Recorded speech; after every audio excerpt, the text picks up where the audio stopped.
Oh, come on, man. Excuse me?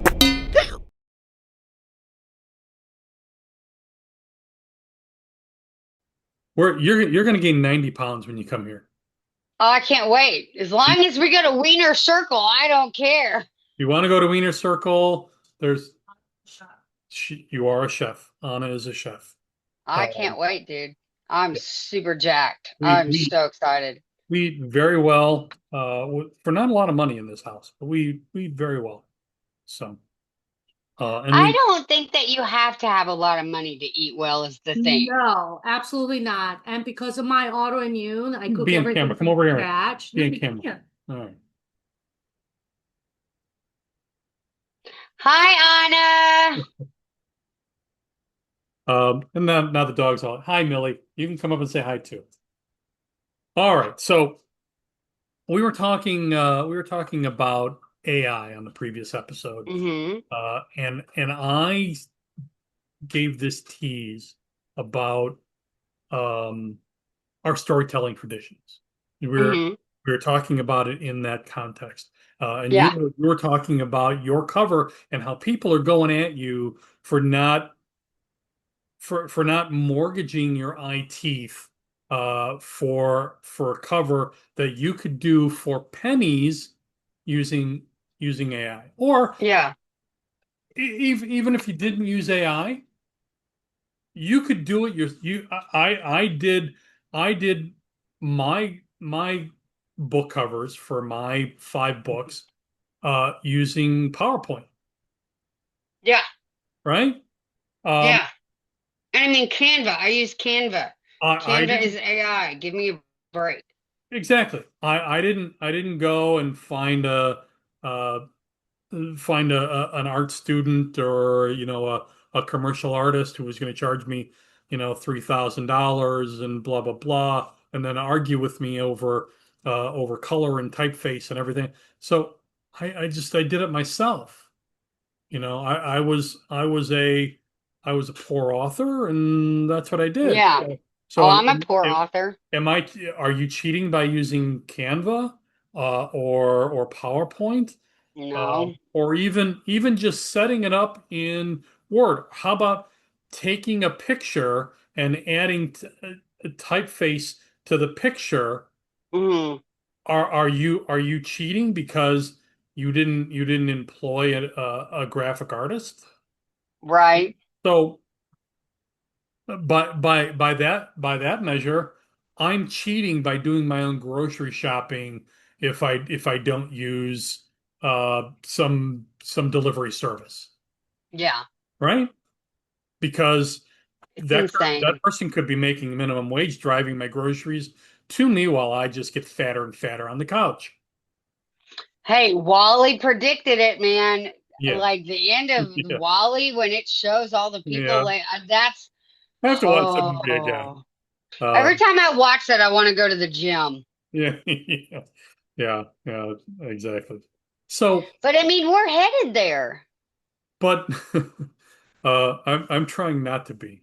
Uh, Oh, me too. my I go to the gym 5 days a week, my man. wife just offered me a second bowl of pasta, and I had to turn it down because and Don't do a second bowl of pasta. I know, I know, I It's know.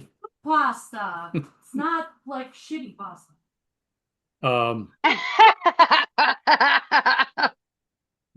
and that's why I struggle with my weight. Uh, the I struggle quality. with my weight because I have like a 10-pound bag of popcorn that I munch on a regular Whatever. basis. It's kettle corn. God bless you. Oh, yeah, I love kettle corn. I can eat kettle corn until I'm physically ill. Anna's not a big fan of kettle corn. She likes traditional, light butter, light salt. I used to work at a movie theater, and if you work at a movie theater and you have to make that popcorn 2 and 3 times a day with that gelatinous butter that goes, Yeah, I yeah, but ruined buttered popcorn for me. I can't. I can't. I can't. yeah. So we were talking about AI and I was gonna give a historical perspective to kind of pull us up into this and you know, show Okay, off show off for our audience a little bit, right? go ahead. Um, Greek theater, Uh, literature began as song, and yeah, it was sung before it was, and this is before music was written down. It was passed on from generation to generation. The sure. these melodies and song, right? Uh, Yeah, the first fiction um, was sung, was musical. yeah. That that evolved into theater, and Mm-hmm. I'll begin with Greek theater because I know that best. But Greek theater began 5,000 years ago with playwrights and actors literally not writing anything down, Mm-hmm. handing it off verbatim, Mm-hmm. generation after generation after generation. Mm-hmm. So these purists, by using paper, are violating the sanctity of those early Greek writers by not memorizing their book. Hell, they're violating the sanctity of Fahrenheit 451, Mm-hmm. in which people memorized whole books Mm-hmm. um, in order to protect and save them from burning, right? What is So that who are movie with you? Denzel Washington where it's post-apocalyptic and he's trying to take the Bible to where it needs to go? Is it the And you, road or something? Or yeah, Gary Oldman plays the guy who yeah, wants the Bible because he realizes that the Bible can be used to control people. And then you get to the very end and you realize he doesn't actually have the book. yeah, He's memorized it yeah, yeah. and he's reciting it to the guy who's writing it down. So yeah, Yeah. just very much. I want to reiterate here, uh I'm not blind to the fact of the problems with AI economically, Sure, socially, there's problems with everything. environmentally, health wise. I Yeah. and you cannot divorce every time I create something with AI, uh, Mm. uh, I'm uh, I'm cognizant of the fact that there's a contributing negativity at Oh some yeah. point along that tree, right? Hmm. Um, I've got friends that will post on social media, you know, quote, and I say it with my whole chest, fuck mhm, AI, end right. quote. And it's like But you Mark realize that you're Twain, using a social media that is controlled by AI. Mark Twain would have given his eye teeth for um, Whiteout. He You would have think? given, yeah, indeed. Any writer worth their salt would have, because I guarantee you he wrote page after page, and you do get. I'm doing this with Oliver, even though I have the luxury of being able to delete sentences and words and grammar. Sure. But I'm writing it in real time, so Hmm. I have very little. Um, I have, and this is at my Substack at wcturk.substack.com. So I have very little leeway uh, for changing the story. And once it's published, it's out there, baby. Hmm. Um, and so I have to tell a complex, multifaceted, nuanced story as I'm writing it. So I have to think to the end of the story, but I also have to think 3, 4, 5, 10 chapters ahead in order to give those proper hooks and that that story that's interesting and has cliffhangers and all that. So I'm doing that in real time. And that's a nod to writers like Hemingway and Hmm. Mark Twain and Edgar Allan Poe Well, and here's the thing too. You talk about Mary storytelling Shelley. being passed down, right? Yeah. So I wrote a paper in college where we either had to pick an artist that we loved or a story that we loved and talk about how it translated through history and that kind of stuff. And I picked Sleeping Beauty because I love Sleeping Beauty, dragons, and I love it. So come to find out, there's probably 100 different versions of Sleeping Beauty throughout the world. Like there's one in Japan that's a horror story. Yeah. And France, you've got the traditional Sleeping Beauty, Sleeping Beauty, right? And then like in Germany, you've got the Grimm's Brothers Sleeping Beauty, where the I don't know what it is about mother-in-laws wanting to eat their daughter-in-laws, and I don't know. But there were all these different versions of this sleeping princess story Yeah. from all different cultures, Right. all over the world. Like the flood story. And Every religion, I, yeah, yeah, yeah. every culture has a flood story. Mhm. I never would have been able to access some of those stories without me doing a Google search with AI. Yeah. Hey, what are some stories that have this theme running through it? Right. And Right. that AI search gave me a plethora of Sure. access to stories that I Sure. never would have accessed, Sure. and I mean, I even got to just to talk about how much I love books. I got to go into an air vacuum sealed room with white gloves and tongs, and at MTSU and look at this copy of a book about sleep that had fared, and it was just like, you know, but yeah, stories have been passed down for generations and generations and generations, and online access to them is being assisted by AI, Right. and But that you can't deny it. and that's an evolution from those Hmm. early Greek Yeah. artists who passed it down to to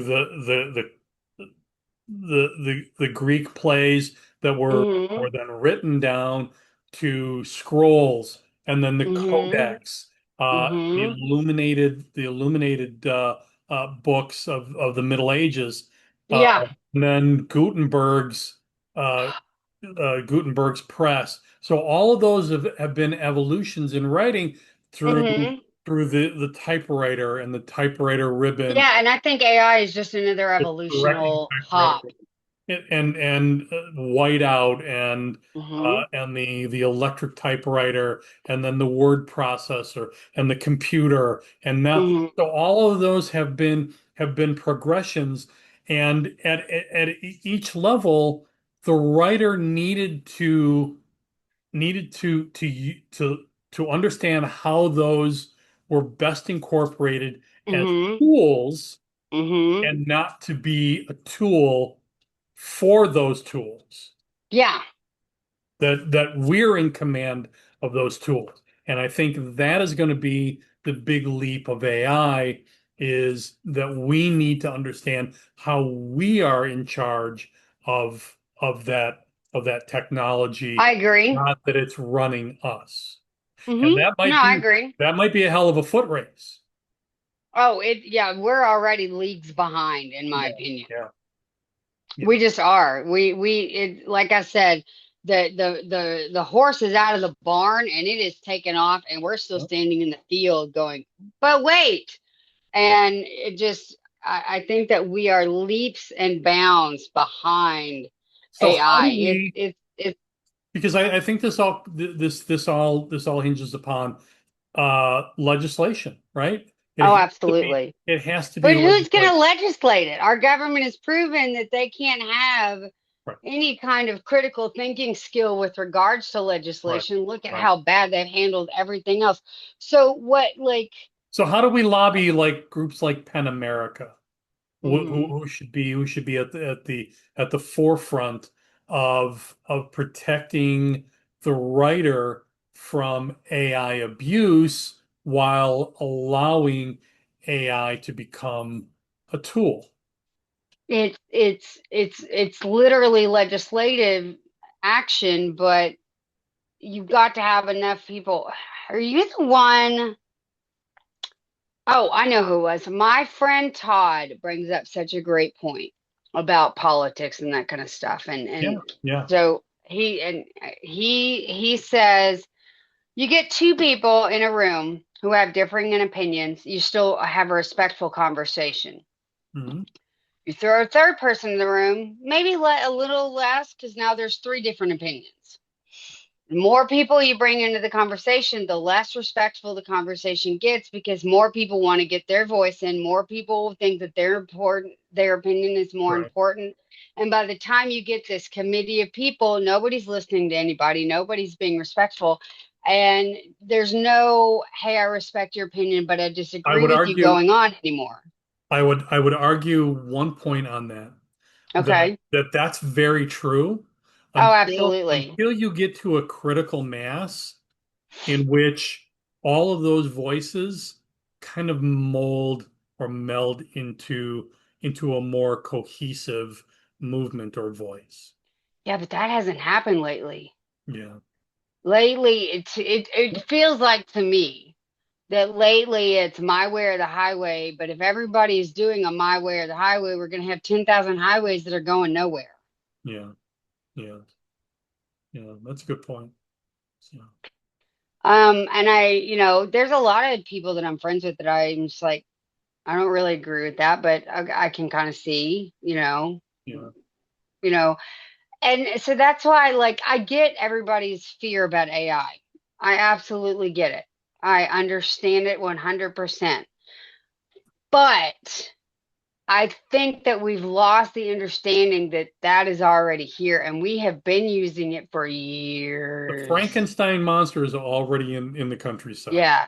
And And if you don't acknowledge that you've and it's already been not just using one AI, you're not Frankenstein, paying attention. there's a thousand Frankensteins, right? Mm-hmm. Mm-hmm. So you're not gonna be able to wipe them all out No. or put them all back in the cave. So at some point you're gonna have to learn to control them. Yeah. Well, and as you bring up I mean, your Frankenstein, who's the monster here? Us for inventing AI or AI for doing exactly what we invented it to do? yeah, yeah. That's a great point. That's a great You know, point. because I mean, AI wouldn't have existed without humanity. Yeah, So we created this thing, and now we're mad that it's doing what we asked it to do. yeah. Uh, I just so think who's the monster?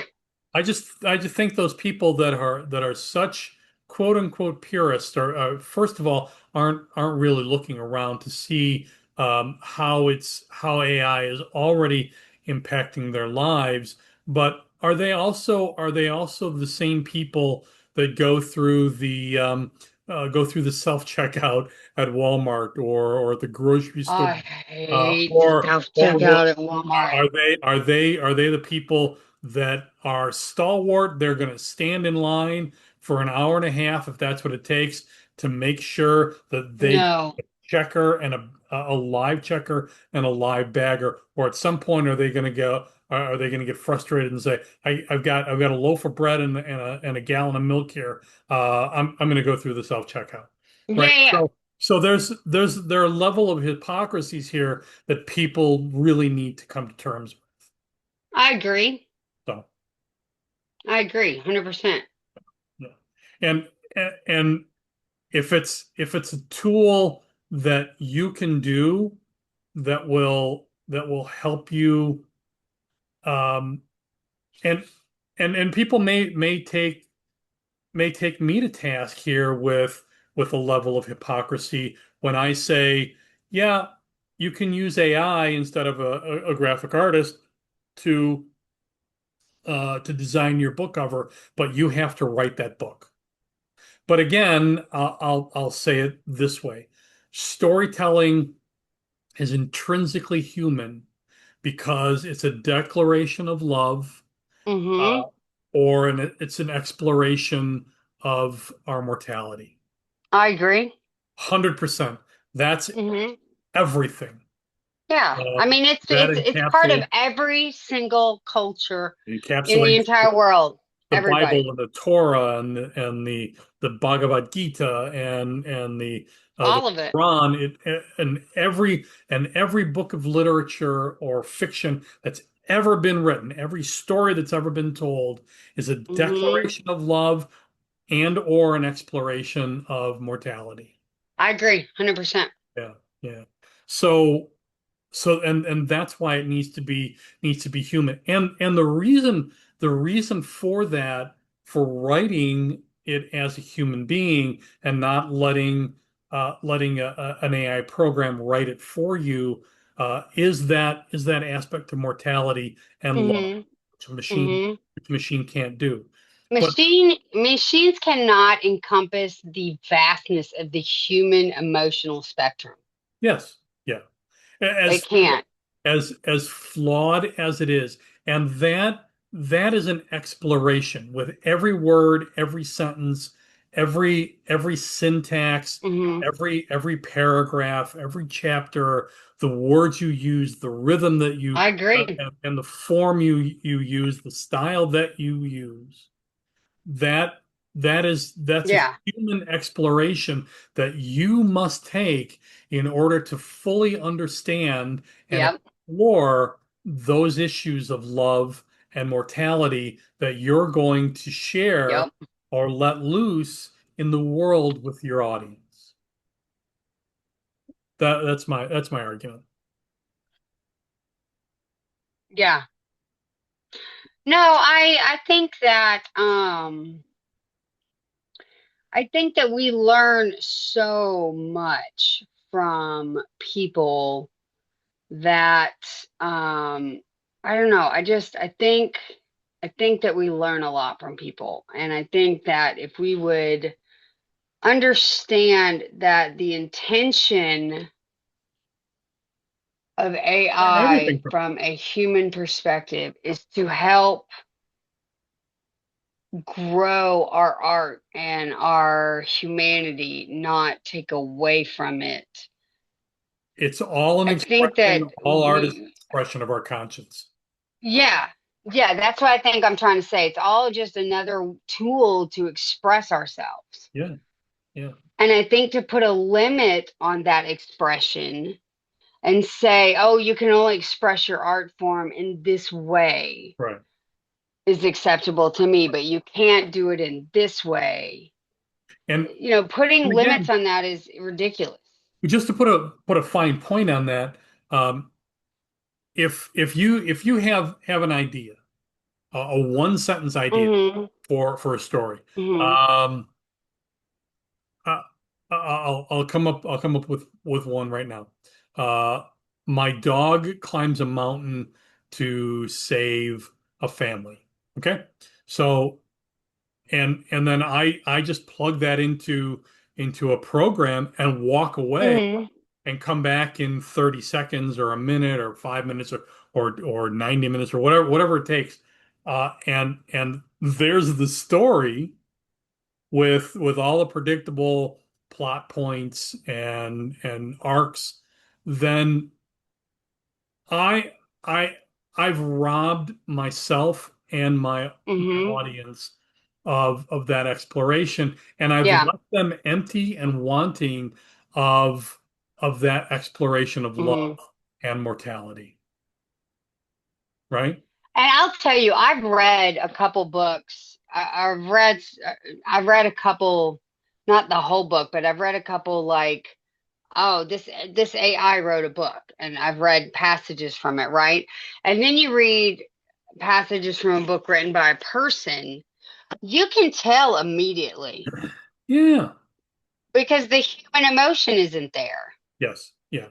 And people can go off on tangents and explore things in greater detail, or go off and explore Hmm. a character or their background with a degree that AI can never do. Be- Mm. Oh yeah, 100%. because a lot of that is learned memory. It's either it's Hmm. either if I'm adding a backstory or a memory to a character or a history to a character, Hmm.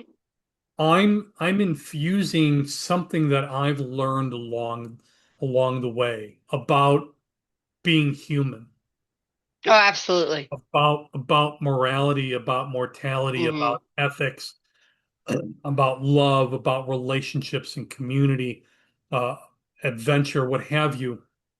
But I'm infusing that learned memory it either literally or as an abstraction into Mm-hmm. that narrative. And Oh, I agree. that's something that that an AI program can never do.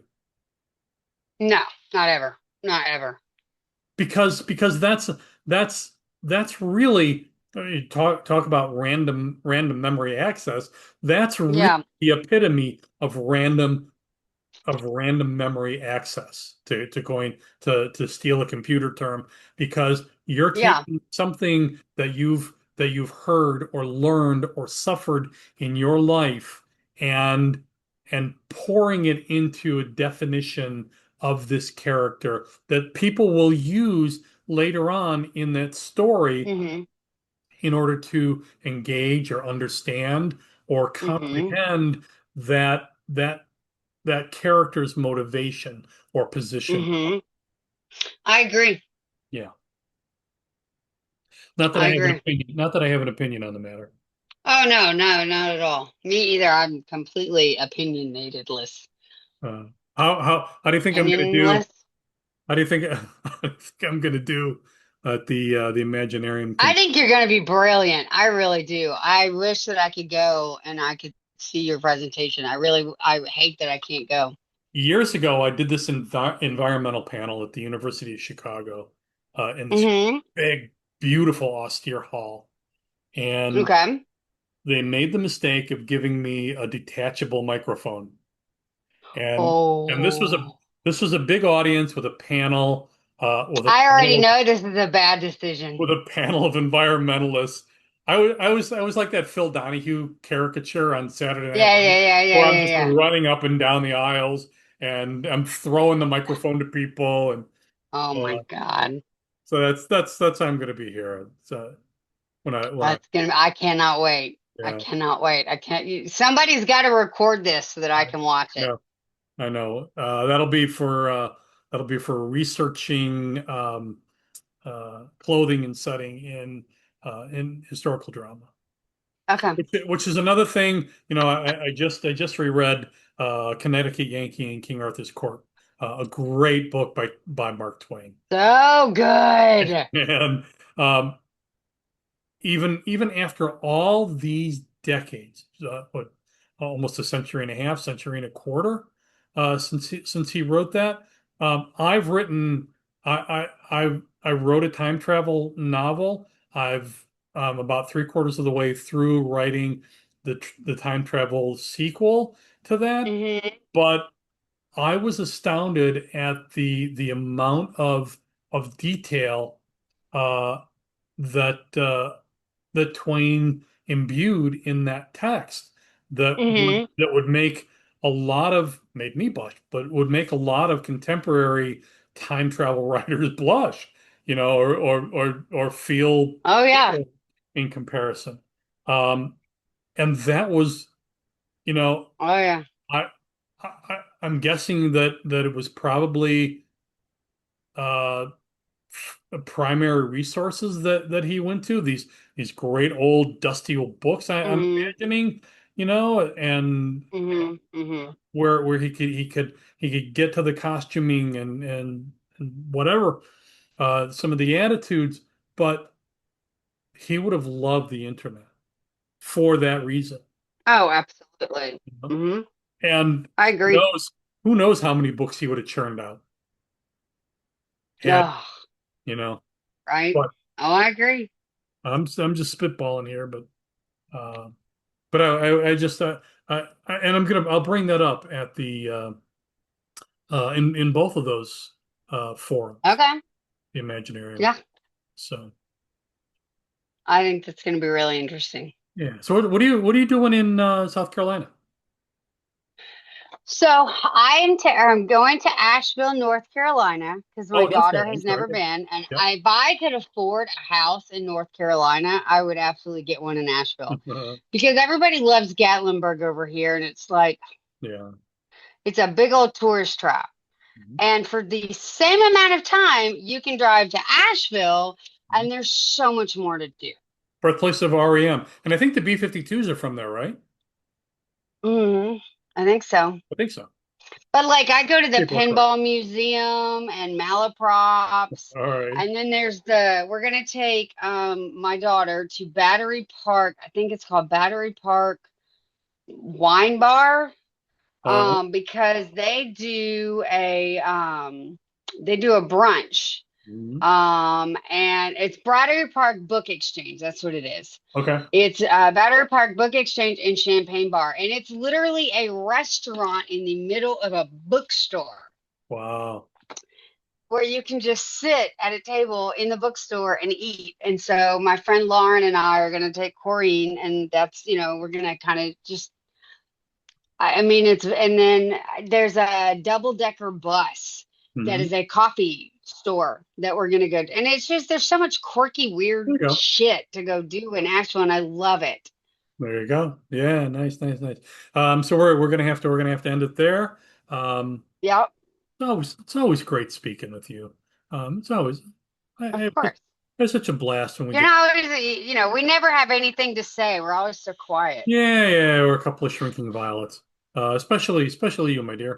Uh, but I like know. us on Facebook. You're listening, by Yeah. the way, to Well Actually with Lindsay and Bill. Guess who's Bill and guess who's Lindsay. Um, and I should read this because this is going to be another episode. So let me go here. And I had something I was gonna read uh, about oh, what do you call it? Power and power plants, power supply, and hmm what's happening with that renewables and coal versus coal and how Yeah. renewables be shut out at a time when we're suffering unprecedented heat. So hmm I've got a rant on that. Yeah. This program is very often a work born from frustration, parity, and opinion. Consult a doctor or mental health professional if you exhibit any of the following symptoms, taking any of this too damn seriously, or personally, if you have the urge to ban what is said on this program or what we write. Or if you've ever said these words, honey, hold my beer while I vote at the drive-through. Uh, hmm just try banging some sense into your skull with a skillet or a frying pan.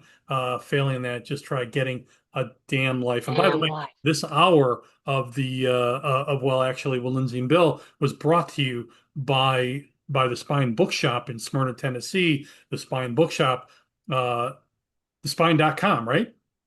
Spinebookshop.com. Spinebookshop.com, helping Democrats maintain their spine since 2024. But like us on Facebook, Bluesky, and YouTube, and like us. And don't forget to share us with your social community. Help us spread this program, which we love. hmm Yeah, and we And think if we're you doing. want to sponsor an episode, There you go. please reach out to us and let us know, and we will do a lovely commercial for you. It don't cost much, and we Not much. and we do great commercials. I Uh, think so. Yeah. So hopefully I'll have a new one up for you for the Spine Bookshop. Yay. Either colonial minute woman or a World War II soldier in a World War One soldier in a trench. Or Awesome. or I've got you on an alien planet as well. So Can I be with the TARDIS? uh,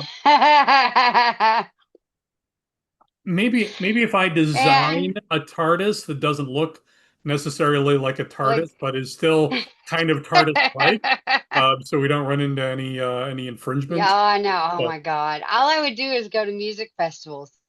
there you go. Um, and check out our interview a couple weeks back with Chad Wolf. Chad was great. He was awesome. I So adore him. Yeah, yeah.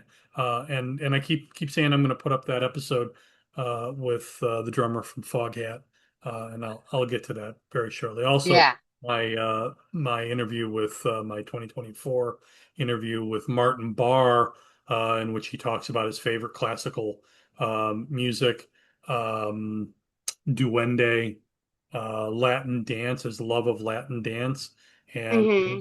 his refrigerator repair Ah. in his house in the south of England, which Oh yeah. you won't hear anywhere else from anywhere. By the way, with the drummer from Foghat, I talk comic books and uh, and elongated or shorten or foreshortening of figures during the Renaissance Nice. with him. Yeah, yeah, yeah. So it's a very unique conversation, which is Cool. what we do, right? Yep. So, Liz, I'll talk to you offline about North Carolina, but in the meantime, have a great and safe trip. Well, and you have a safe trip to Kentucky. So, I shall. It's going to be a fast one. oh So, yeah. all right. Toodaloo, everybody. Hello, cheers. Stay tuned for more, well, actually, with Lindsay and Bill after this quick break.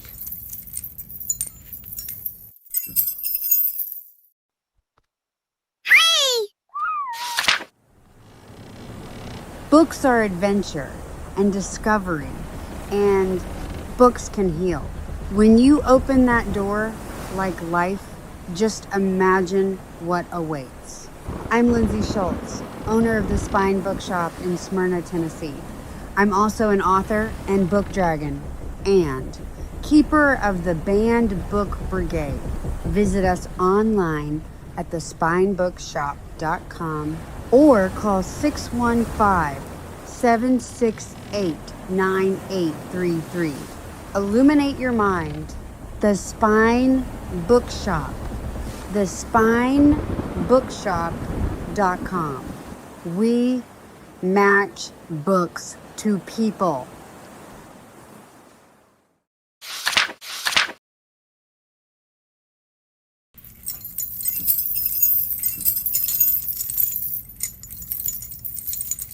And now, back to the show. Oh, okay. There you are. How's it going, brother? I'm doing fine. How you doing, Bill? I am doing great here. I almost missed the I've got a novel coming out in April. I'm Yeah. working on the follow-up, and I got so into this couple of paragraphs of the passage that I wrote earlier that I looked up and it was 1 o'clock.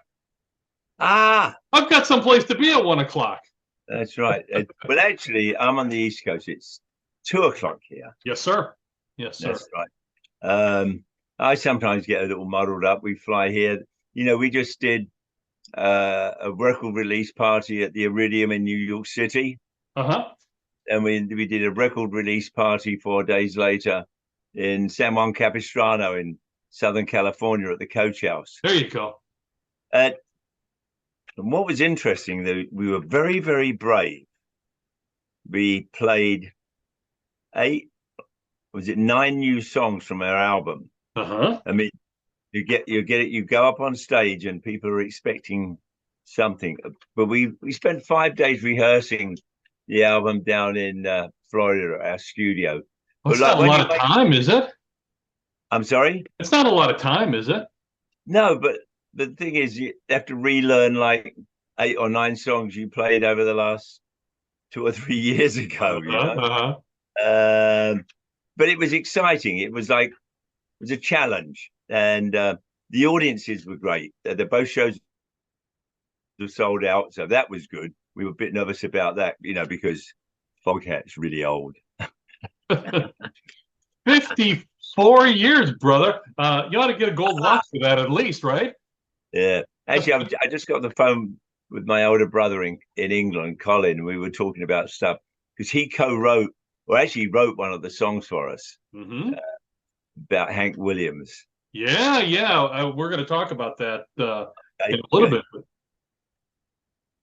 Um, so let me start here. We're going into the holidays, and I was deeply torn between opening with Chevrolet off of Okay. Stone Blue, which is a great song, or your brilliant reading of Jack Frost. Jack, Jack Frost. Isn't it a bit early for Jack Frost? It is here, and it's a little bit warm here in Chicago. No, So I don't know. You've got your Christmas lights or some kind of lights up there and candles, don't you? this is our studio. This is my studio. So this is where I paint and write, and the wife writes. And you become who you really want to be, right? Yeah, absolutely, absolutely. You know, I was just talking to my brother and going on about, well, we were talking about how fortunate we have that both of us got a chance to like follow our dreams in music and had, you know, a fair degree of success. And it was something that was like, you know, but there again, it's not luck. I think it's more good fortune because you have to stick yourself out there and like give Yeah. it a shot. Whereas luck is something that just floats around in the air and sometimes it sticks to you. It's like fairy dust. But I've never had any of that fairy dust stick to me. I've always been hard at work and making it happen. Like you. yeah, yeah. I say things like our first record that Dave Edmunds produced. It Yeah. was up to that point, you know, when we were in the studio, like producing it ourselves. It was like, you know, the songs were the same, but the production wasn't there. The sounds weren't there. There wasn't somebody to say, "Don't do this, do that." Mm-hmm. But when Dave Edmunds got on board making that first album, I tell people now that I know that record would have been nowhere near as successful or as good as it was without Dave Edmunds' input. I know that. Dave Edmunds had this way of like sprinkle all this like fairy magic dust all over it. Yeah. And the reason I know this is because he had the night shift at Rockville Studios and we had the day shift.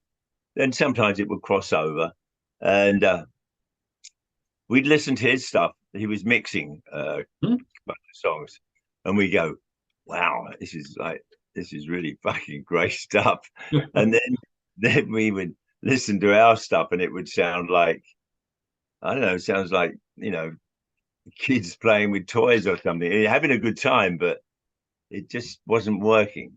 So our manager at the time asked Dave if he would produce our record, and he said, "Well, as soon as I've finished mixing my record, yeah."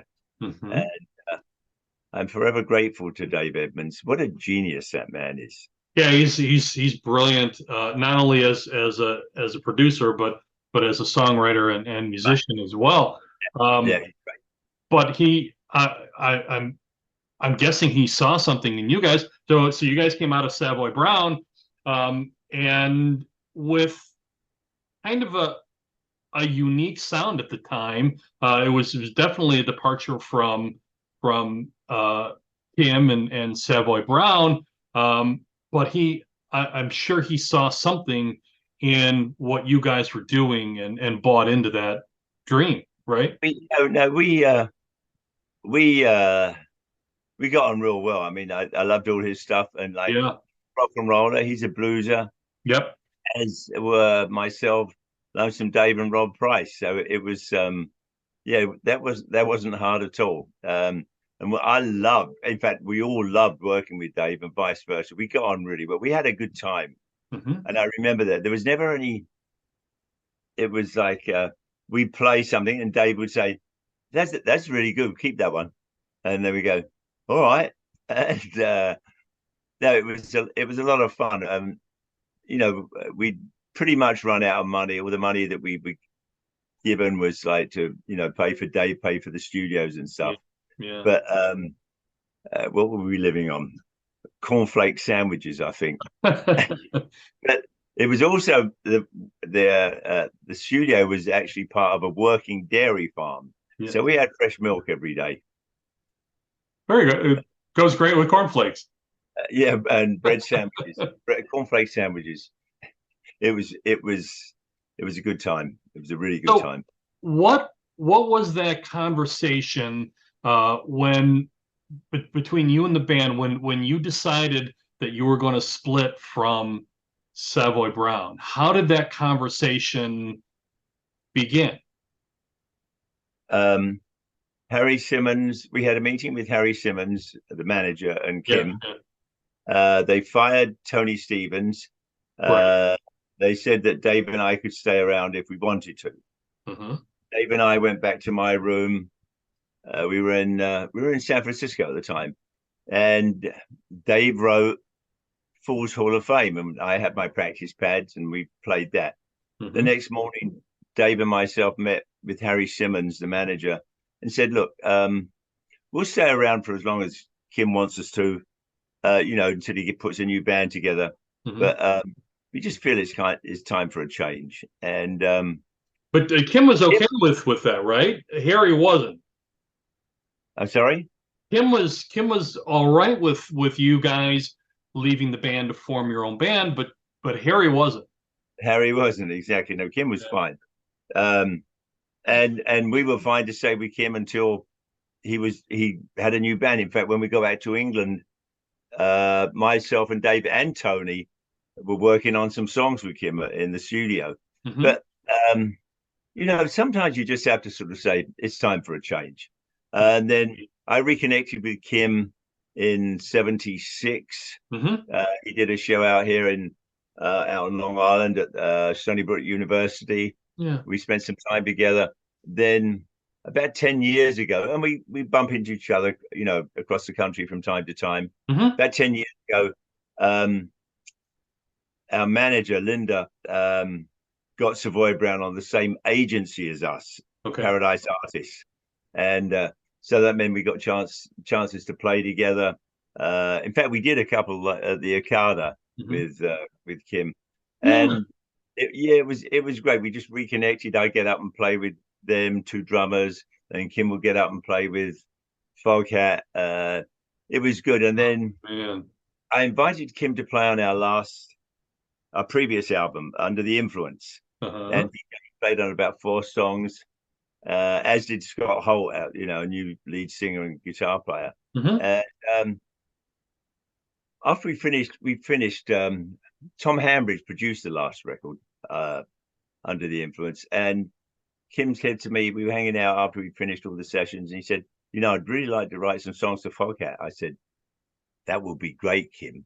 Yeah. Guitar on them. And he said, okay, Roger, with a wry smile. Unfortunately, Kim passed away last Christmas. Yeah. That he'd sent me 4 songs, and they were really good, but they obviously needed. It was just him singing, playing guitar, Mm-hmm. and like to a click track or something.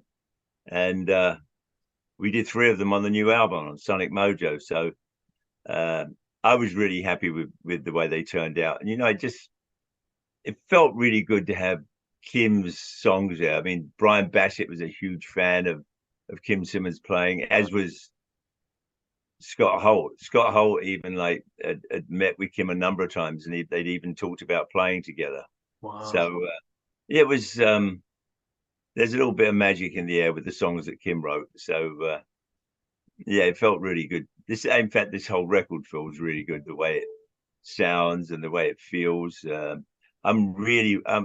think I've always been happy with the stuff we do, but this record, I think, is a little bit special. There's some great stuff on the record, and we're going to talk about it in a bit. I wanted to. So, Savoy Brown was always really kind of, there you go, Sonic Mojo, man. Has always been Kim's vehicle. And I sort of feel that the split between you and what would become Foghat, Tony and Dave, and you was kind of natural. It was kind of symbiotic, right? Yeah, like I said, Kim and I don't think Kim and I ever had a crossword. That's Never. great. I mean, Yeah. we always got on really well. I know Dave and Kim, though Dave didn't talk a lot, but they both had this passion for, blues music and all things blues. Dave was a walking, talking encyclopedia about blues and music. Actually, I've said this a couple of times recently, but Lonesome Dave was a closet drummer. I've heard that. Well, because he knew every drummer that played on every record. Yeah. I mean, he would inform me, he'd say, quick story. We had a couple of days off in Chicago, and this is in the mid-70s. Dave and I think I saw you then. Yeah, we go out to the clubs and stuff. We went to this one club, Mother Blues. Oh yeah. We walk in there, and we pay our $3. I think it was $3. I go to the bar, get Dave a glass of wine. I had a cognac, and I come back. Dave's standing there looking at the stage, just staring at it like. And I said, "What's up?" He said, Dave says, "Do you know who that is playing drums up there?" I said, "No, who is that, Dave?" He said, "That's Freddie Below."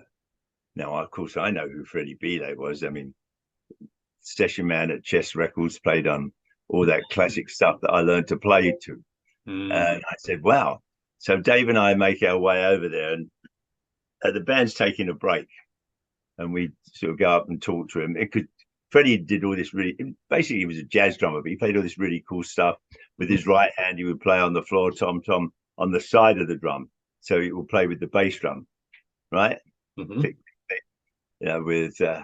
Anyway, and he looks at us and we're in awe because we're standing next to one of our heroes.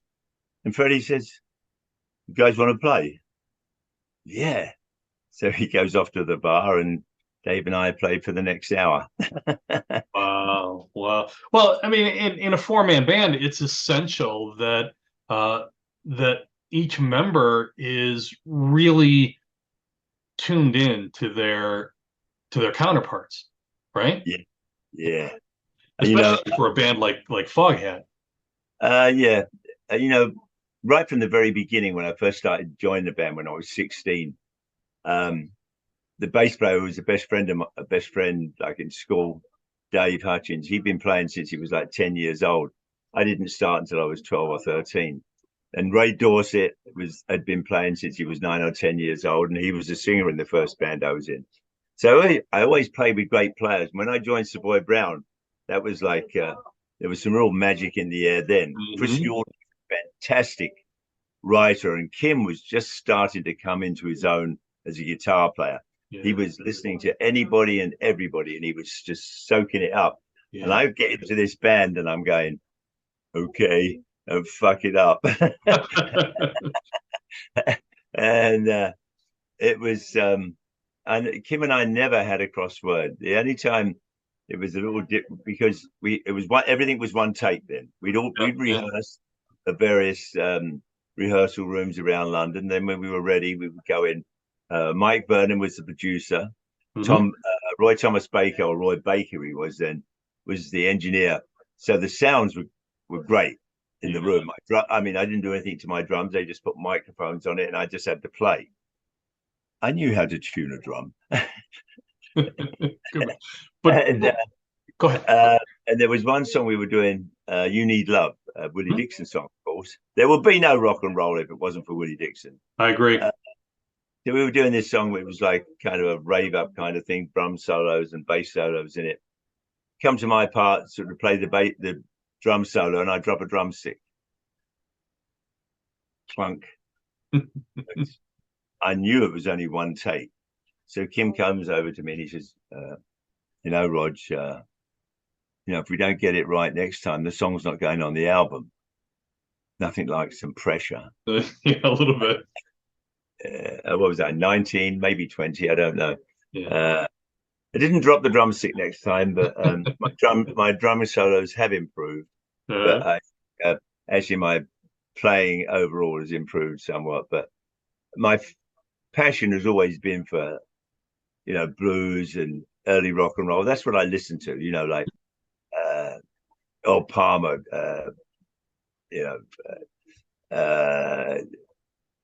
all that early sort of stuff from New Orleans, Little Richard.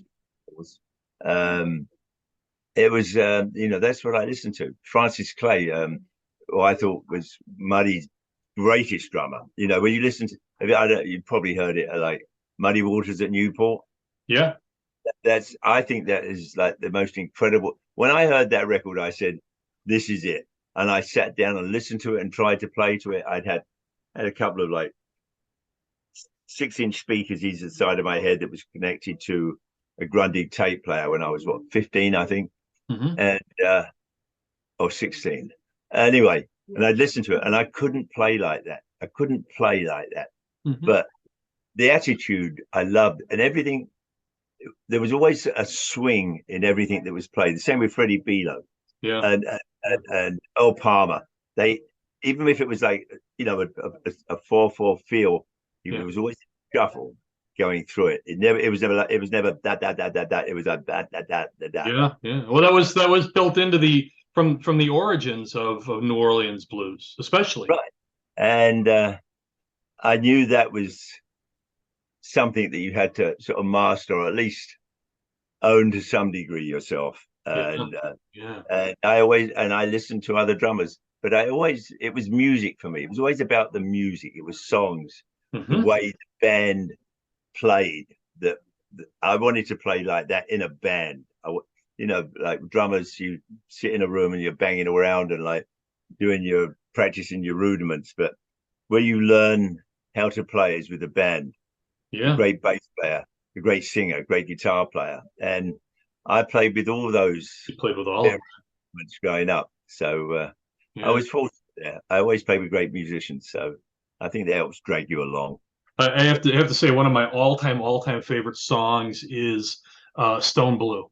And boy, that slide by Rod Price, where he plays over the second pickup, is just astounding. Rob was totally unique. I mean, obviously he was a huge Duane Allman fan. Who wasn't? I remember when we were putting the band together, we had the Fillmore East record on every morning. Them and the Beatles, actually. I was also a big Stones fan as well. But was as the Stones were like American music fans, it was all about the blues and rock and roll for them too. Rob was brilliant. When we were doing Stone Blue, I knew there was some magic in the song, and I remember after we actually got the track down, we rehearsed it quite a bit trying to find out where it was. And I remember our manager at the time saying to me, "It's too fast," and I said, "It's a rock and roll song." And Craig McGregor was absolutely brilliant to play with. He and I were like, we were brothers by different mothers, and I loved him like a brother. And like, as brothers will sometimes be, we knocked heads once or twice about how things should go. But before we ever went to shows, Craig and I would always go to a room. We would listen to some music, usually Little Feat, or I seem to remember Craig really liked the Brothers Johnson, the great bass player. But we would always like listen to music before we left our hotel rooms and took the limo to the next gig. It was like a thing, because bass players and drummers, you gotta lock it up. You got. What did Craig say to me one time? You're the backbone of the music. Well, Craig put it one way, rather succinctly, I thought. He said, "Rog, you and I laid down the road for them to travel on." Yes. That's brilliant. And it's quite poignant, really, for a bass player. Oh, that was a terrible thing to say, wasn't it? We should 20 minutes in here, we should let people know that Foghat will be performing in St. Hold on, you've gone. I'm sorry? It's okay. Linda had her Bluetooth on. Okay. It's going to break up even when you go out there, Linda. Foghat will be performing in St. Charles at the Arcadic Actually, Linda told me she turned her Bluetooth off, but she hadn't. Okay. All right. I hear you now. We're back. We're back on. There you go. I was just saying that Foghat will be performing at St. Charles in St. Charles at the Arcada Theater with my friend Ron Onesti for an 8 p.m. show on Saturday, December 2nd. Foghat released its 17th solo album, Sonic Mojo, a very strong album, which we'll talk about in more detail with Roger Earl in just a little bit. The website is Foghat Official at foghat.com, as well as on Facebook, TikTok, YouTube, and apparently on wine bottles everywhere. You're becoming more than a classic icon, brother. You're an empire with your own wine label, right? It's hardly an empire. I drink quite a lot. No, I don't drink as much as I ought to. I don't think you can drink enough of good wine. No, no, that was something that happened back in 2005, 2006. Playing on the west coast of California. We did 2 days at the Mid-California State Fair. Both shows sold out. And a winemaker came to see us, and he emailed our manager, Linda, and said in the email, Foghat lends itself to a great name for wine. Would you be interested in making wine? I started giggling, licking my lips. And then Linda said, that's just another job for your manager to take care of. But yeah, we have our own wine. We have a 2013 Pinot Noir from the Central Coast of California. And we have a 2014 Chardonnay from the Central Coast of California. The folks can get at foghat.com. Yes. And a signed copy, even. Yeah. A signed label. Yeah. Well, I'll sign it. I think there's some left. Yeah, it says so actually the prices are pretty excellent. But it's I think $15 or $16 for a bottle, and $30 for a signed label. I have no knowledge of that. I have nothing to do with that. I just play the drums in this band and make sure that everything's working right. part of my research, the wife and I love wine, and so I saw that and had to find out more. Actually, both the wines are delicious. A 2014 Chardonnay may appear to be a little long in the tooth, but it's actually a beautiful, rich Chardonnay.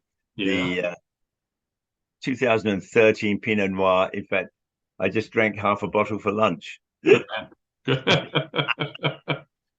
Well, the holidays are coming up. We're going to celebrate. I won't go into that, but we're going to celebrate Thanksgiving.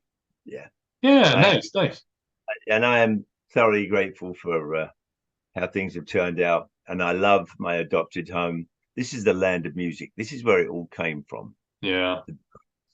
Jazz, bebop, rock and roll, country.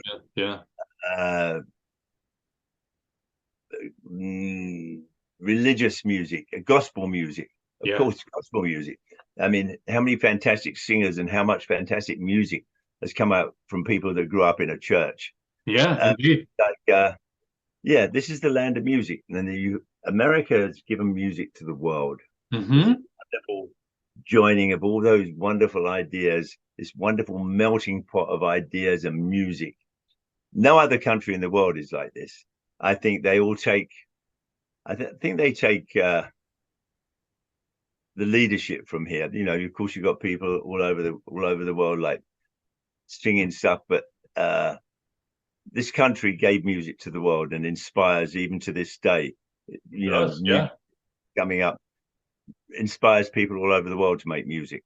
And I've got two quick stories to support you on that one. There's a blues man here in Chicago, Johnny Bergen, who's a dear friend, put out a number of albums, but he recently did an album with Japanese blues musicians, and he does a podcast where he talks to blues musicians. He talks to blues musicians all over the world. I met my wife in Sarajevo during the siege. And her grandmother was a film producer for Yadron Films. She loved American gospel music.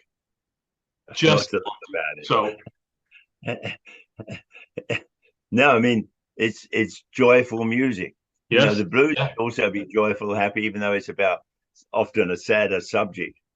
but I mean, American gospel music, it's if you're going to have a God, that's the way to There's a sing. reason they call it soul, Yeah, because yeah, it God comes music. directly from the soul. Yeah. Yeah, yeah.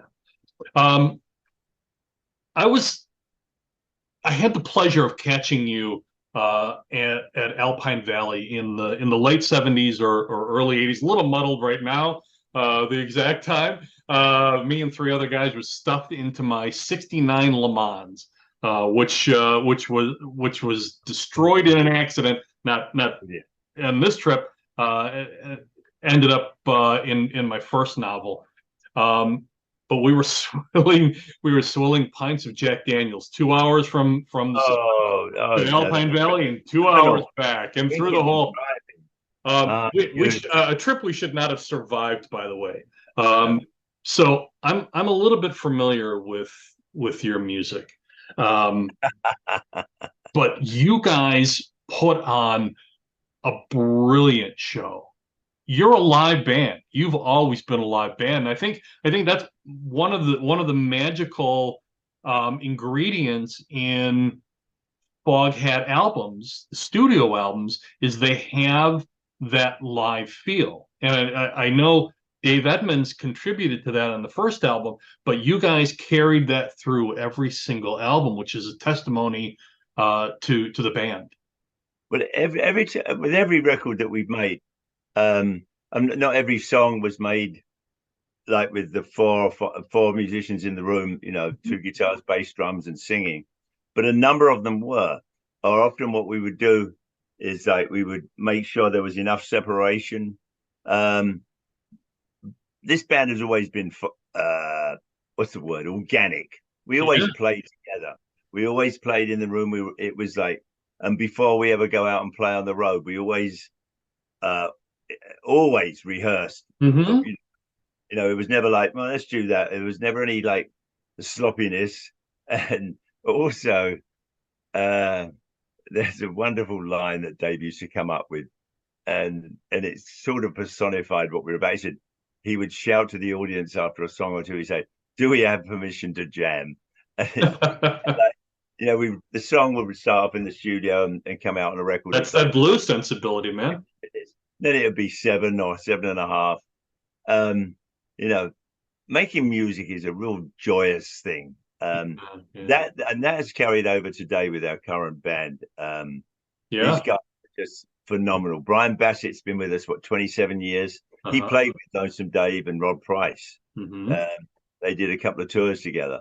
Scott Holt has been around since with us in one way or another. I met Scott in 2014, and he's worked on like numerous songs that we put out and played stuff with us. It was a stand-in for Charlie Hune a couple of times when Charlie shows. And Rodney O'Quinn was actually handpicked by Craig McGregor. Craig called up. When Craig became ill, he had lung cancer. We had four different bass players. Because I said to Craig, look, you tell me when you can't play bass anymore, and then we'll settle on a bass player. But until then, as far as I'm concerned, you're the bass player in this band. And sometimes he would call me up. We had to have a show out in California. We were playing with Deep Purple. And he'd say, "Hey, Rog, I think I'd like to do the show out in California." I said, "The one with Deep Purple?" He'd say, yeah, that one. We were playing with ZZ Top. He'd say, that show you're doing out in the Midwest was easy. Yeah. I think I can do that one. I love Craig McGregor. He was my brother by a different mother. There you. So let me ask you this. There's been a single thread through all those years and all those albums of Foghat, through the ups and downs, and that was the drummer, you, Roger Earl. How does and through multiple the multiple generations of the band, guitar players and bass players, so you've become not only the shepherd of the brand, but of the sound, right? Well, somebody's got to do it. Even in early days, after we left Savoy Brown, I mean, I wasn't, other than being the drummer in Savoy Brown, it was really cool for me because I was only 19, I think, when I joined the band, but I was allowed to do, Chris Jordan would play a song at the piano on the guitar, or Kim would play something, and I just played the drums to what they were playing. Mm-hmm. And I don't ever recall them ever saying anything other than, "It was good, Rog." It was like I got on. I mean, I have this thing, being a drummer, it's okay sitting on, practicing and stuff, but it gets boring. Mm-hmm. Playing with a band, making music, creating music, jamming. That's what it's all about. And I've been fortunate that I've always played with great people, and it was. What was the question again? What was the question? Well, so the question was, you've had to shepherd the band for sound and direction. And again, we said, the band, which currently features you and Brian Bassett, Rodney O'Quinn, and Scott Holt, is every bit as powerful and talented, not only in playing, but in their songwriting abilities as well. But that could lead the band in a number of directions. But you guys have always stayed true to your blues roots, and even with the addition of a country sort of sound on the new record, that essence is still there. I have to put my hand up for this one. Yes, sir. I'm a Johnny Cash fan. Good man. Good man. I grew up listening to Johnny Cash. Yeah. My older brother Colin bought all the early Sun records. I was the only 12-year-old kid in Southwest London singing Johnny Cash songs on his way, riding his bike. Well, she loves you, Big River. Well, I grew up on Folsom City Blues, brother. I still think about Katie too. How's the water, Papa? 4 feet high and rising. I mean, Johnny, even though he didn't have a drummer, there was always this fantastic rhythm. Yeah. For his songs. Yeah. But for me, there was stories. Johnny Cash told stories. Yeah. And I think that's what got me as a kid. Mm-hmm. I heard stories and I heard rhythm. The great thing about Sun Records for me was early Elvis Presley. That was probably the greatest band that ever came down the pipe. Mm-hmm. Early Elvis Presley, the stuff that Elvis is singing and the band that he had, J.D. Fontana, the bass and the guitar, and it was just incredible. So those are all guitar players. Those are all guitar players. How did Roger Earl pick up the drums? I know your parents played piano, and I think you learned on piano, which is essentially a percussion instrument. But what led you to the drums? They're louder than the piano. Yes, sir. Yes, they are. I don't know. I was always banging on plates with knives and forks and spoons, and ruining Mum's good china. Lampshades on a lamp, that would be a cymbal.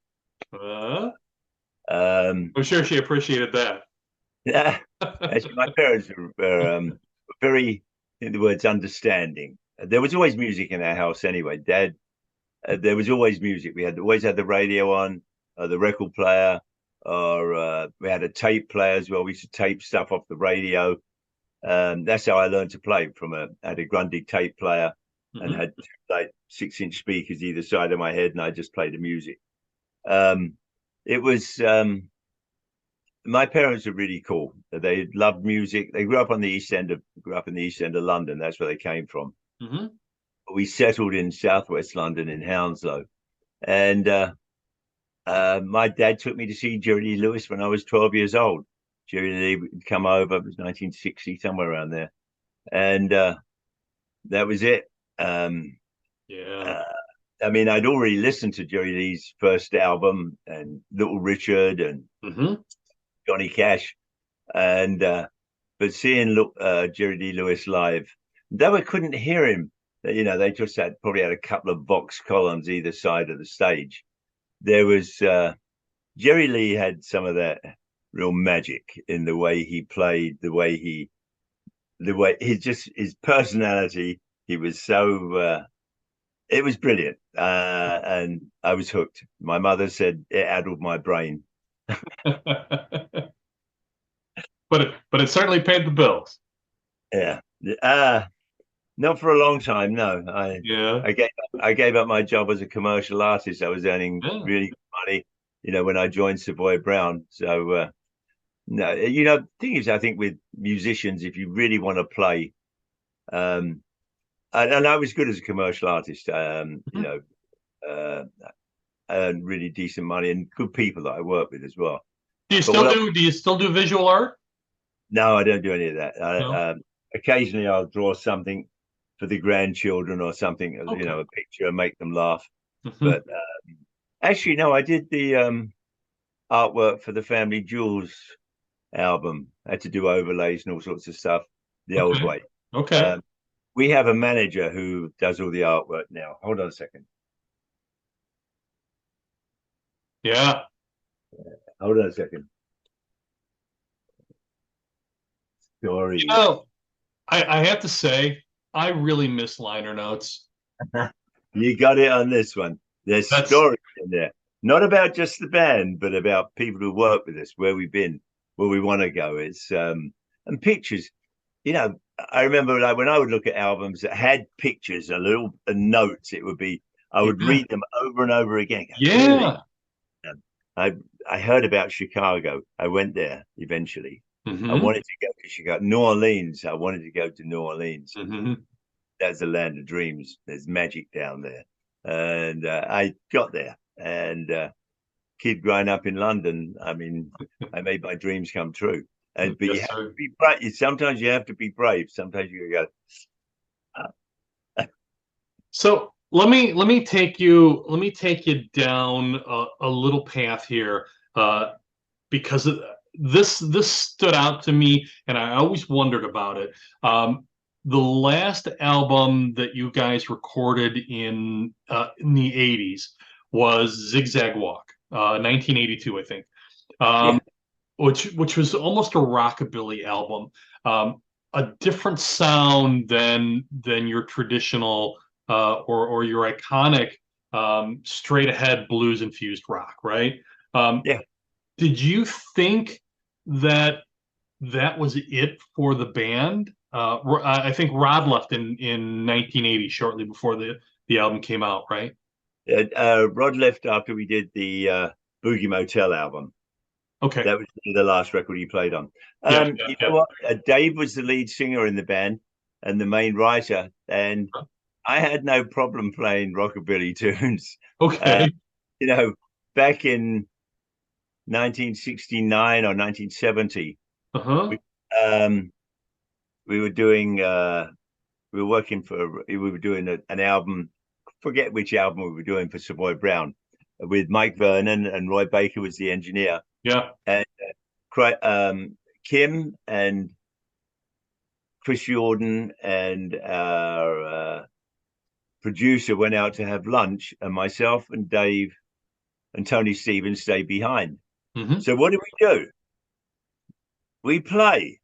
We're playing, you know, rockabilly tunes, and just played for about an hour and a half, nearly 2 hours. And then Mike Vernon came back, and Roy Baker, the engineer, recorded it.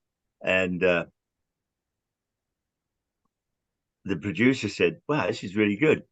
And my brother Colin played piano on it. And the following day, they all went out to lunch again, and Roy Baker recorded our lunchtime sessions, and it came out in England as Warren Phillips and the Rockets. That was just a small part of our music. That's part of Americana, if you will. Yeah. And yeah, maybe Dave lost his writing partner. Maybe we were going through, wanted to do our rockabilly thing. I don't know. It was just, you just play, you play music that you're having fun with. And yeah, it wasn't a big seller. I think it sold about 150 or 200,000. Actually, by today's standards, that's quite a lot, isn't it? But so maybe instead of looking at it as a deviation from your sound, more of an exploration uh the genre, right? Well, Foghat was all those things. Yeah, yeah. You know, we were certainly myself and Dave were like fans of everything, all American music, Americana for a better word. Yeah, rock and yeah. roll, jazz, even. Not that we were particularly well versed in that, but I think the number of songs we played, like with Kim and early Savoy Brown, there was a lot of jazz influence on that. In fact, one of the things that Kim said to me one time, there was It's really the essence behind there jamming. was one song that we played. It was called Sunday Night, I think, or something, or Sunday Morning. Uh-huh. It was an instrumental, but it was a jazz thing, but it was a swing that, and then I also played percussion on the break, and Kim said that was one of the best songs he thought that we ever did, and he told me this about 10 years ago when we were talking about it, and I'm going, I didn't even remember the song, and then I listened to it. I have the record here, and I went, wow. I did, and it was like, and it's just really swing, like jazz thing, and Kim sort of playing his Kenny Burrell kind of things. He was starting to get into like this intricate stuff, and it was really good. You're like that when you're kids. He was 19 or 20 who was doing this, and then there's a break, and then I play the drums, and I put congas and maracas and stuff afterwards. It was, sometimes you just have to like step outside and like have a go at stuff and play different things. If it's not working, it doesn't go on the record. And if the producer says, we'll keep that, it goes on the record. And that's what happened with But you just did a rocking cruise with Leo Sayer. And I did a couple of shows with him, and one of the things that he told me was that his big hit, "You Make Me Feel Like Dancing," was a complete mistake. He was jamming in the studio, and the engineer just happened to hit record. It was 2 weeks later, and he said, cut this here, add a chorus here, and that's your hit. And that became his huge hit. Yeah. There's magic in music, Yep. That's Magic in moments. That's the beauty of it. That's the real joy that I get out about making music, and especially with the current band. I mean, I know how fortunate I am to play with Scott Holt. I mean, like I said, I've known him since about 2014, 2015. Playing with him it's just a gas. We have so much fun. In fact, some of the songs that actually got on the record, we've forgotten we recorded. Yeah. We've forgotten. Brian found them we've been recording them over a 3 or 4 year period. It wasn't until the last couple of years that we knuckled down and started writing and stuff. And then Brian would go through his collection of jams, and all of a sudden he'd go. And in fact, I said, "Am I playing drums on that?" And said, like there was a BB King song, "She's Dynamite." I didn't remember recording it. It was just myself and Scott, and Brian put bass on it at the time, but we'd forgotten about it. And then when we're going through all the stuff, when we're putting the album together, it was like there was probably 7 or 8 songs that we didn't put on the record. We just went, you have, it's like your favorite child. I have 3 daughters, so they're all my favorite. But how do you get rid of one and not the others? So you pick your favorites as far as music goes, and that's what we try to do on this record. And I personally, I don't usually say things like that. I think we got it right. It covers who this band is, what up to play, what sort of music we play. there's only one really fast rock and roll song on there. I Don't Appreciate You. Mm-hmm. Scott describes it when we play it on stage as the most polite FU song ever written. um, I wanted to cover a little bit of the gap between Zigzag Walk and Return of the Boogeymen, which was released in 1994. It's a great powerhouse album, and saw the original members unite. There you go, man. We're going to release it sometime either this year or next year. Hopefully on vinyl as well. Oh, great.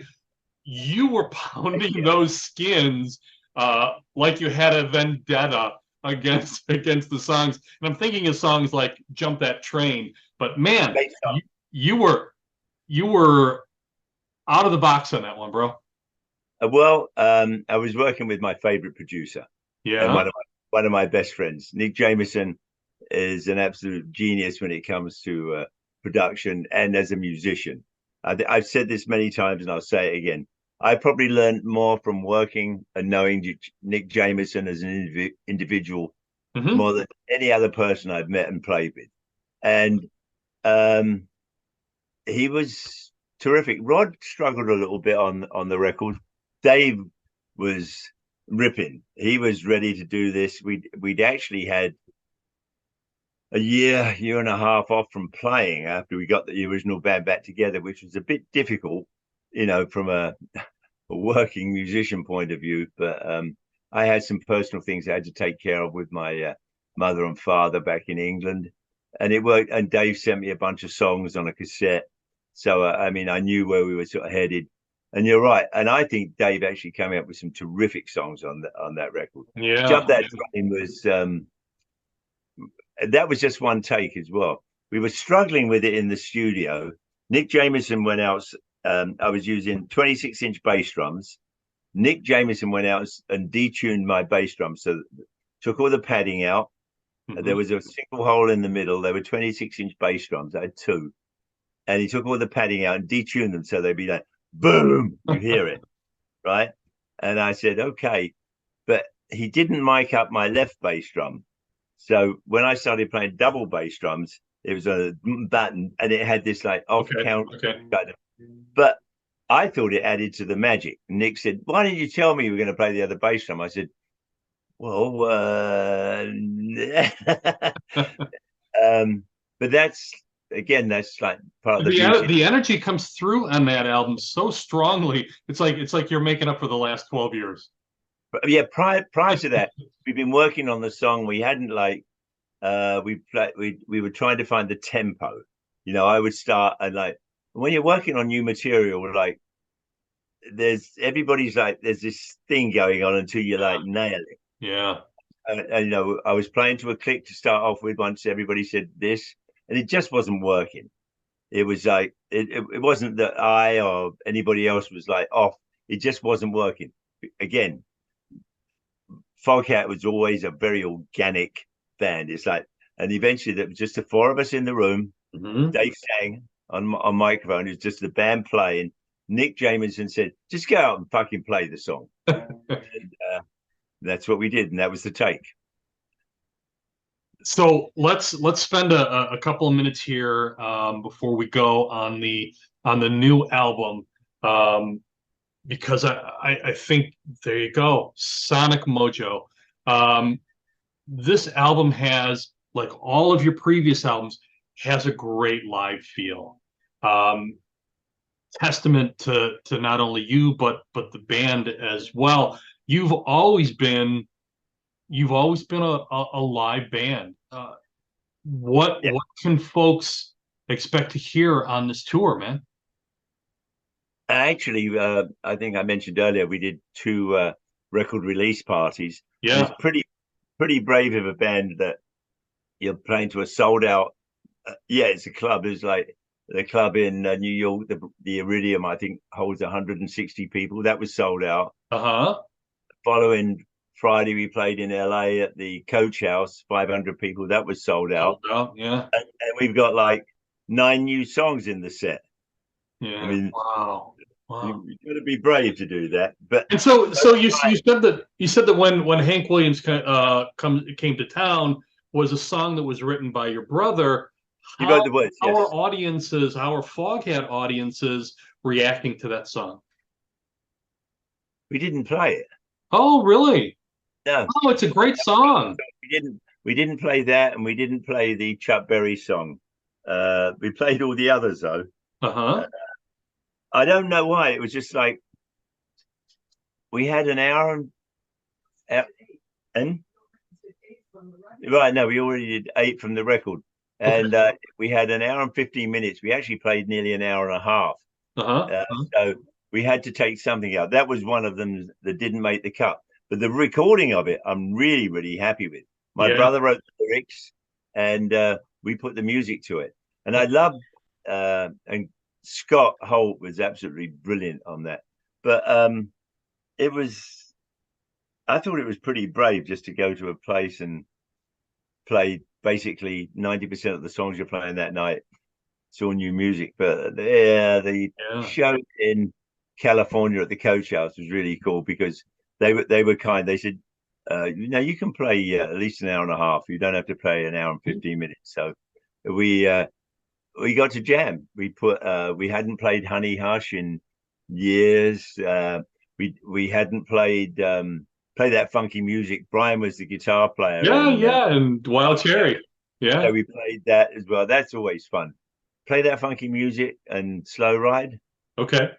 Doesn't get a lot better at the end of a set. it doesn't. No, it doesn't indeed. She's a little bit of everything. One of the singles off of Sonic Mojo. Kim Simmons and Lonesome Dave co-wrote several of the songs on this album, right? No, it was just Kim. Just Kim? Okay. Kim, after we finished our previous album where Kim sat in on Under the Influence, right? He wanted to write some songs. He sent me 4 songs. We recorded 3 of them. It was just basically the songs he sent had a click track and just his guitar and singing, and I loved them. I think we did them justice. She's a little bit of everything. It's probably my favorite on the album. I claim that Kim wrote it about his beautiful wife. Okay. I like saying that because it always embarrasses us.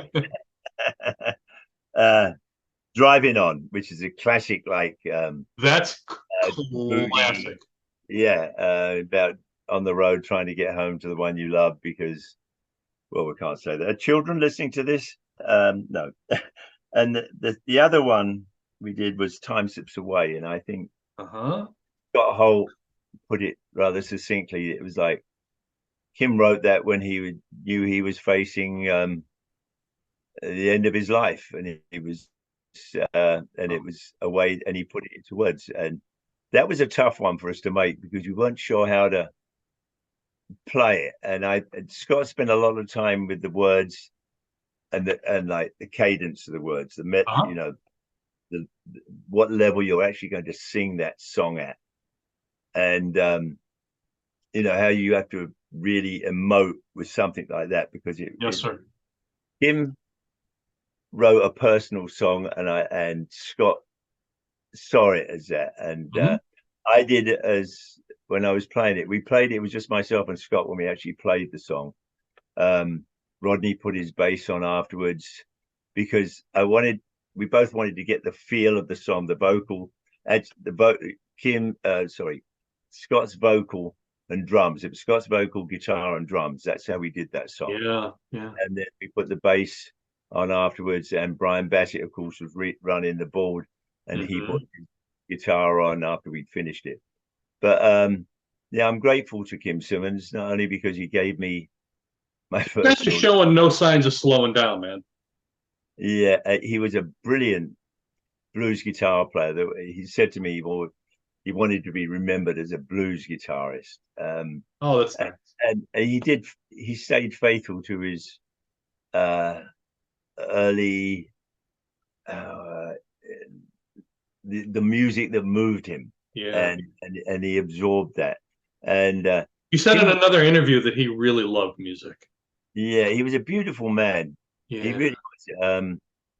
He was very well read, really bright, kind of introvert in some ways, but he and I think, used to bring the best out of each other. We would often laugh a lot, and I miss him, and I'm grateful that he wrote those songs for us, because I really think they're the pièce de résistance on this album.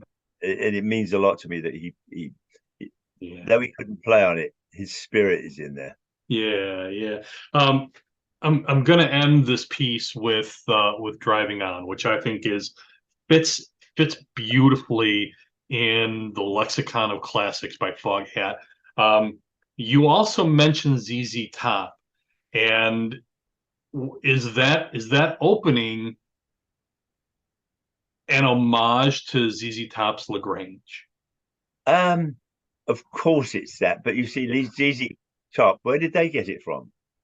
Now let's see where they got it from. Where do we think they got it from? I'm going to draw a blank on this one and defer to the expert over there. But there's a lot of early blues songs would have the drummer either playing on the rim or playing on the the bottom. So that's where that comes from. But yes, ZZ Top, one of my favorite bands. I think Billy Gibbons is one of the greatest guitar players to ever come down the pike. The music that band has made.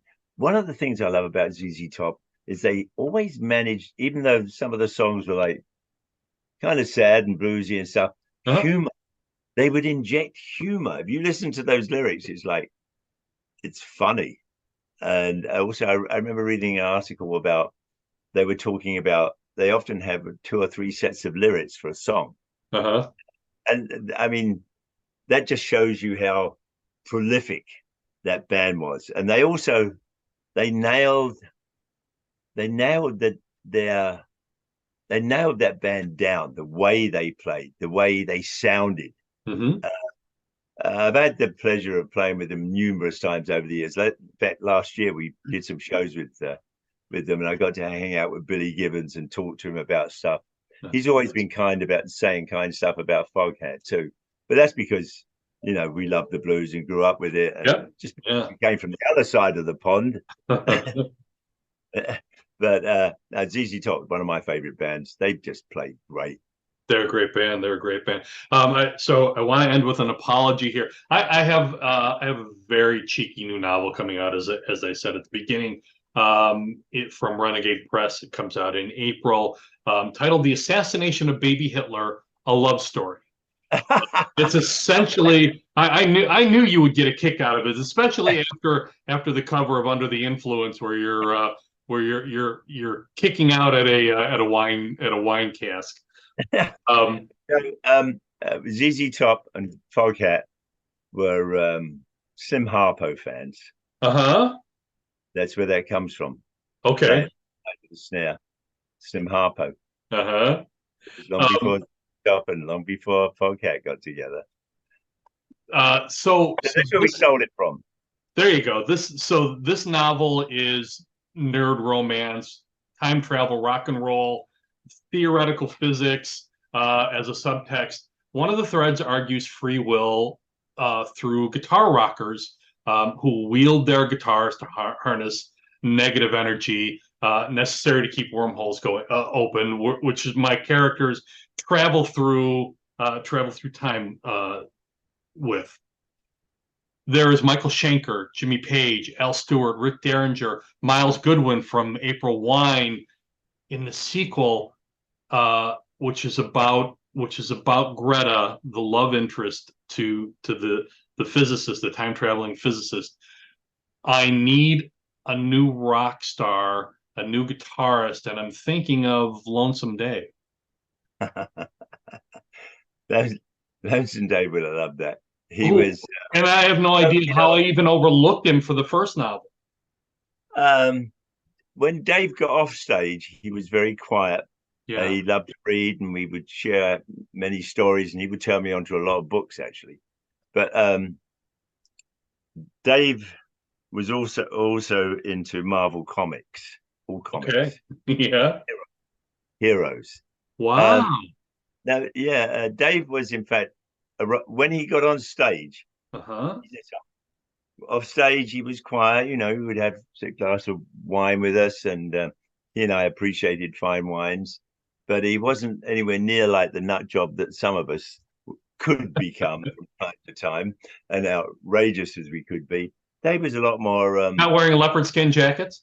Yeah, in fact, he gave it to me one time. It wasn't real leopard skin, but he gave it to me. He said, "You want this coat, Roger?" I said, "Thanks, Dave." You wore it Dave, well, man. I'll give you an example. All When we right. were in Savoy Brown, we were doing a show in the southwest of England. A band called Family was Mhm. on the show as well, Mhm.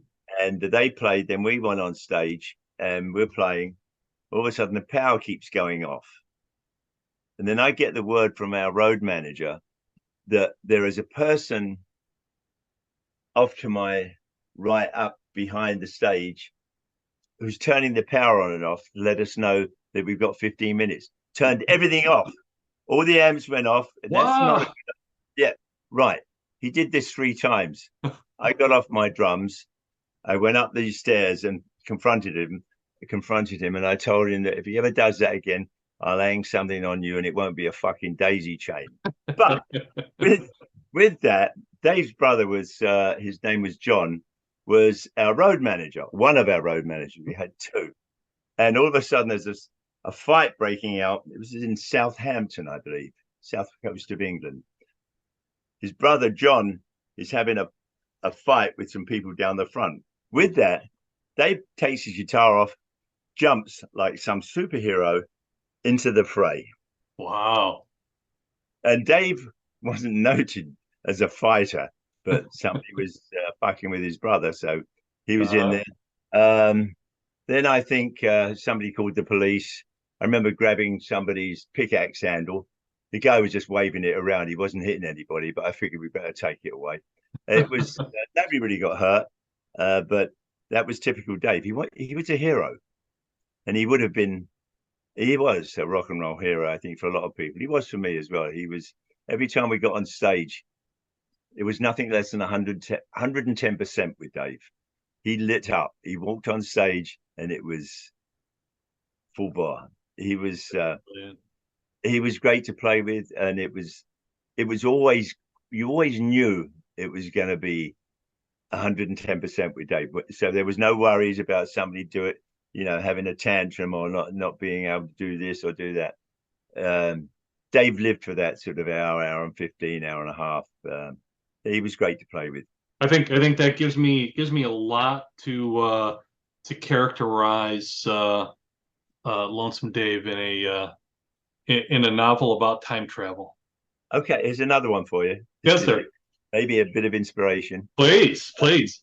As I said, Dave had all these Marvel comics, any kind of comic, but Marvel mainly, and he collected them. He didn't want to talk about it too much. It just on occasion, if I went to his house, he'd have all these comics, and they were all like in folders and like covered up.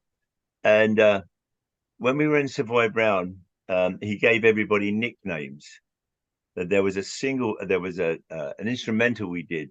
It was called The Incredible Gnome. That would be Kim meets Jack's Man. Now that was Dave because his dad's name was Jack and Dave's middle name was Jack. So he would be Jack's Man, Lonesome Jack's Man against the Incredible Gnome. It was an instrumental. Chris Jordan, apparently Dave suggested that Chris should actually be Luther Foghat. That's the first time I heard the word. Wow. Didn't think too much of becoming a Luther Foghat because he was Chris Jordan. I was Skins Willie. I don't know why I got that, but that was my thing. But none of them ever really stuck. But he was Lonesome Dave. That was his moniker, Lonesome Dave. He came from the Thames Delta. That's right. That's brilliant. We wrote a song on Family Jewels. I started it off, and Charlie had a lot to do with some of the lyrics as well. Charlie and I came up with the title Thames Delta Blues. It was about Dave. I'll send you a copy of the book when it's done. Oh, that would be fantastic. Yeah, you can I'd let love me that. know. You can let I'm me an know avid reader. how I did. Rock and roll has been a cornerstone of my life, but as theoretical physics has been, and art, but that's absolutely brilliant. Foghat will be performing in St. Charles at the Arcada Theater for an 8 p.m. show on Saturday, December 2nd. Foghat just released its 17th studio album, Sonic Mojo, which we didn't cover nearly enough. This is a great, great album. A very, very strong album. The website is Foghat Official at foghat.com, as well as on Facebook, TikTok, YouTube. And you're the only band that I can think of that has their own wine label, right? I think the Stones had one for a while. Okay. Yeah, no, we make uh, myself and our manager. She's in charge. Yeah, She's yeah. in charge of everything. I just play the drums, and I'm well behaved, not relatively well behaved. Well, let me ask you this, because we don't want to miss any marketing opportunities. No. Will you be selling Foghat wine at the venues? No, we're not allowed to. We can't. It's shipping wine. It comes under the order of tobacco, firearms, and Yeah. liquor. Yeah, yeah. Tobacco, I mean, that's bad for you. Firearms is okay as long as you know what you're doing with them. Alcohol, we'd be nothing without it. Yeah. Wine, back in the early days when this country was formed, they couldn't drink the water most of the time because it was too dirty. So they'd make beer. That was the world over, brother. And then of course, some brilliant Americans came up with the idea of bourbon, mostly corn. And they used to trade liquor. That was their trade: liquor, sheep, cows. Bourbon was. But ale was on British ships for centuries. Ale was the staple. Well, yeah. I mean, you want to have a couple of drinks if you're out, away from home for 6 months. Yeah. Master and commander of the other side. Yeah, it's got carbs and a little vitamin C and feel good as you go to sleep. Roger Earl, what a pleasure, man! This was absolutely brilliant. I wish I had another 10 or 12 hours to adequately cover the just the bullet points on your career. But I guess an hour and a half to do. And thank you, Bill. I've had a good time. It was a great time. Thank you again. And let me just do this. Stupid.